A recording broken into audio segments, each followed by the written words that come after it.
Supreme court of Pakistan کے وہ کون سے ایسے فیصلے ہیں جنہوں نے پوری قوم اور پاکستان کے سیاسی نظام کو جھنجھوڑ کے رکھ دیا؟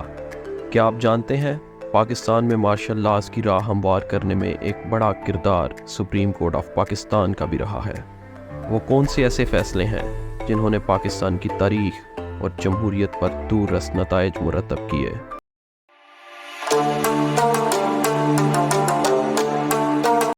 السلام علیکم دوستو، آج کی اس ویڈیو میں ہم آپ کو بتائیں گے سپریم کورٹ آف پاکستان کی طرف سے کیے گئے 5 ایسے فیصلوں کے بارے میں جو مثبت یا منفی طریقے سے بہت پاپولر ہوئے۔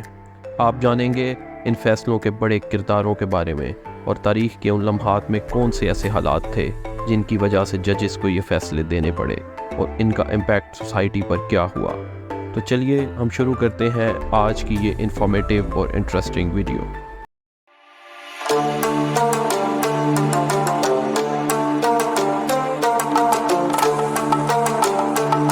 تو ناظرین، ہم شروع کرتے ہیں پاکستان کی تاریخ کے ایک بہت ہی اہم کیس سے، Maulvi Tamizuddin Khan versus federation of Pakistan. کہانی کچھ یوں ہے کہ مولوی تمیز الدین خان جو 1954 میں پاکستان کی کانسٹیٹیوئنٹ اسمبلی کے پریزیڈنٹ تھے، انہوں نے ایک بل پاس کیا جس کا مقصد گورنمنٹ کے ایکسپینسز کور کرنا تھا، مگر اس وقت کے گورنر جنرل غلام محمد نے اس بل کو ریجیکٹ کر دیا اور اسمبلی کو ڈیسالو کر دیا۔ اس فیصلے نے ایک کانسٹیٹیوشنل کرائسس کو جنم دیا۔ مولوی تمیز الدین خان نے اس ڈیسیژن کو سندھ ہائی کورٹ میں چیلنج کر دیا، جہاں ان کی پٹیشن ایکسیپٹ کر لی گئی اور حکومت کو بحال کر دیا گیا، مگر فیڈرل گورنمنٹ نے اس فیصلے کو فردر سپریم کورٹ میں چیلنج کر دیا، اور یہاں سے شروع ہوا وہ ڈرامہ جس کی گونج آج تک اقتدار کے ایوانوں میں سنائی دیتی ہے۔ سپریم کورٹ کے اس وقت کے چیف جسٹس محمد منیر نے مارچ 1955 میں اپنا فیصلہ دیا، جو کہ ایک کنٹروورشل ڈیسیژن تھا۔ کورٹ نے ڈیسائیڈ کیا کہ گورنر جنرل کے پاس یہ پاور ہے کہ وہ اسمبلی کو ڈیسالو کر سکتا ہے، اور یہ کہ کورٹ اس طرح کی پولیٹیکل میٹرز میں انٹروین نہیں کر سکتی۔ اس ڈیسیژن کو ڈاکٹرائن آف نیسیسٹی یا نظریہ ضرورت کے تحت جسٹیفائی کیا گیا۔ پاکستان میں آج کی تاریخ تک جتنے مارشل لا لگے، انہیں اسی کیس اور اسی نظریہ ضرورت کے تحت جسٹیفائی کیا گیا۔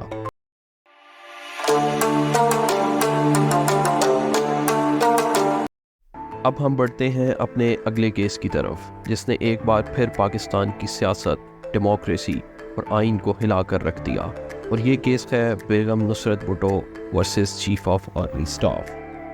5 جولائی 1977 کو پاکستان میں ملٹری نے حکومت پر قبضہ کیا، جسے جنرل ضیاء الحق کی لیڈرشپ میں انجام دیا گیا۔ اس وقت کے پرائم منسٹر اور پاکستان کے مقبول ترین سیاستدان ذوالفقار علی بھٹو کو گرفتار کر لیا گیا۔ ذوالفقار علی بھٹو کی گرفتاری کے بعد ان کی اہلیہ نصرت بھٹو نے اس فیصلے کو چیلنج کرتے ہوئے لاہور ہائی کورٹ میں ایک پٹیشن داخل کی۔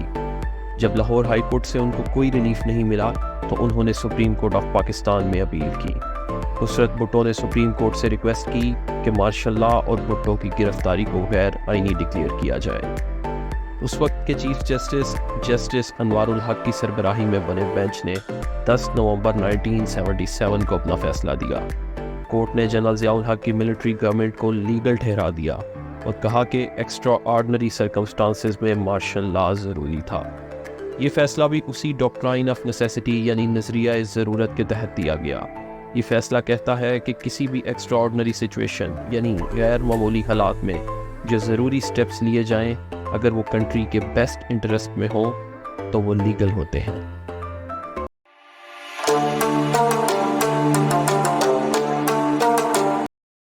ہمارا اگلا بہت ہی فیمس کیس ہے سو موٹو کیس نمبر 1 آف 2007، جو کہ افتخار محمد چودھری کیس کے نام سے بھی جانا جاتا ہے۔ 9 مارچ 2007 کو پاکستان کے اس وقت کے پریزیڈنٹ پرویز مشرف نے چیف جسٹس افتخار محمد چودھری کو ان کے عہدے سے سسپینڈ کر دیا۔ افتخار چودھری کو اس شام آرمی ہاؤس میں طلب کیا گیا اور جنرل پرویز مشرف نے 5 اور ٹاپ جنرلز کی موجودگی میں انہیں ریزائن کرنے کا کہا، جس کا جواب افتخار چودھری نے نفی میں دیا۔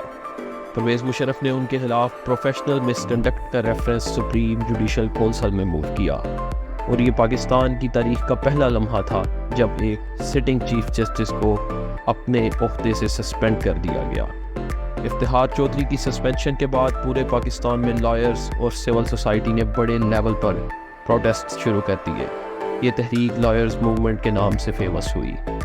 اس موومنٹ کا مقصد تھا چیف جسٹس افتخار چودھری کی بحالی اور جوڈیشری کی آزادی۔ افتخار چودھری نے اپنے سسپینشن کے خلاف سپریم کورٹ میں اپیل کی۔ اس کیس میں سپریم کورٹ نے ایک فل بینچ بنایا جس کی سربراہی جسٹس خلیل الرحمان رمدل نے کی۔ 30 جولائی 2007 کو سپریم کورٹ نے افتخار چودھری کی سسپینشن کو انلیگل قرار دے دیا اور انہیں ان کے اصل عہدے پر بحال کر دیا۔ یہ فیصلہ پاکستان کی عدلیہ کی تاریخ میں جوڈیشری کی آزادی اور رول آف لا کو مضبوط کرنے والا ایک بہت بڑا قدم سمجھا گیا۔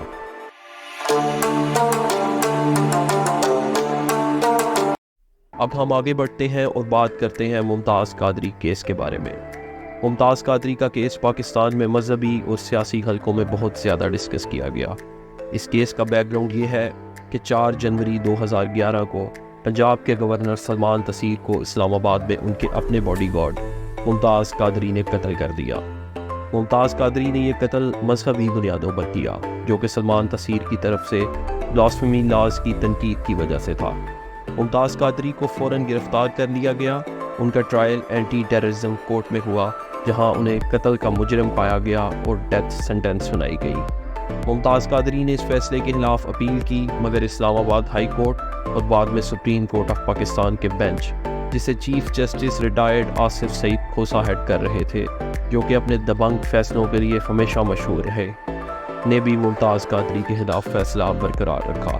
سپریم کورٹ نے اپنے فیصلے میں یہ لکھا کہ کسی کو پرسنل بیلیفز کی بنیاد پر قتل کرنا ایک جرم ہے۔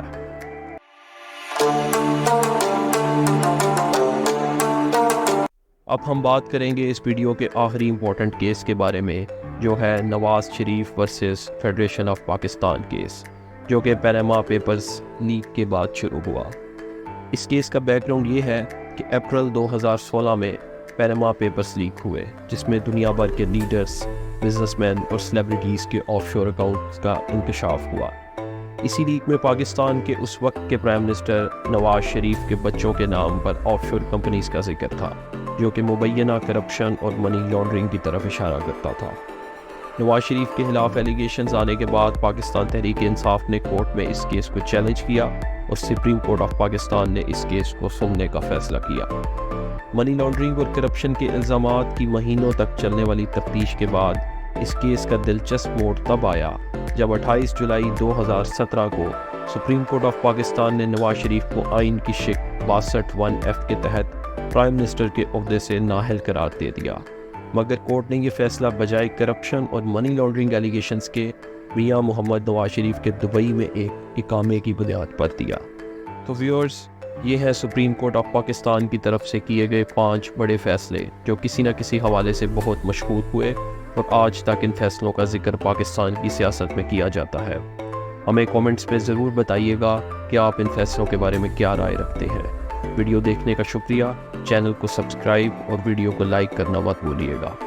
یہاں آپ دیکھ سکتے ہیں ہماری ایک اور ویڈیو جس کے ذریعے آپ جان سکیں گے کہ وہ کون سے بڑے خاندان ہیں جن کو پاکستانی سیاست میں راج کرتے دہائیاں گزر چکی ہیں۔